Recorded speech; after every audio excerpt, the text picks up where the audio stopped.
হিমালয় ভূমিধসে অন্তত ৯৩,০০০ মানুষ সরাসরি ক্ষতিগ্রস্ত হয়েছেন। তাদের জরুরি মানবিক সহায়তা প্রয়োজন বলে জানিয়েছে রেড ক্রস।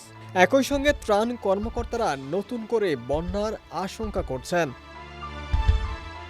গত বুধবারের বন্যা ও ভূমিধসের কারণে নেপাল ও তিব্বতে নিহতের সংখ্যা এরই মধ্যে ৫৬২ জনে দাঁড়িয়েছে। তাদের মধ্যে ৫ জন তিব্বতের, স্থানীয় ও বিদেশি মিলিয়ে নিখোঁজ আছে সহস্রাধিক মানুষ।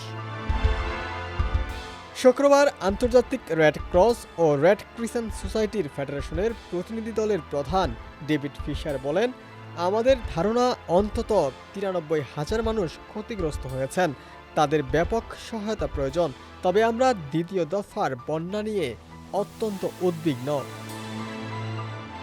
রয়টার্সের প্রতিবেদন অনুযায়ী সুইজারল্যান্ডের জেনেভায় এক প্রেস ব্রিফিংয়ে ফিশার জানিয়েছেন, ভূমিধসের কারণে সৃষ্ট একটি হ্রদের বাঁধ ভেঙে পানি উপচে পড়ায় ত্রাণবাহী ট্রাক আটকে পড়ে। এতে উদ্ধার অভিযান সাময়িকভাবে বন্ধ হয়ে যায়। জাতিসংঘের দুর্যোগ ঝুঁকি হ্রাস দপ্তরের প্রধান কমল কিশোরও নতুন দুর্যোগের বিষয়ে সতর্ক করেছেন। তিনি বলেন, এক অর্থে দুর্যোগ এখনও পুরোপুরি শেষ হয়নি।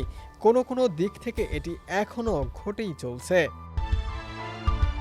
একই ব্রিফিংয়ে বিশ্ব স্বাস্থ্য সংস্থার মুখপাত্র তারিক জাসারিভিচ জানিয়েছেন, ভূমিধসে ৬টি স্বাস্থ্য সেবা কেন্দ্র ক্ষতিগ্রস্ত হয়েছে। নিখোঁজ হয়েছেন ৮ জন স্বাস্থ্যকর্মী। নেক্সট রিপোর্ট, সমকাল।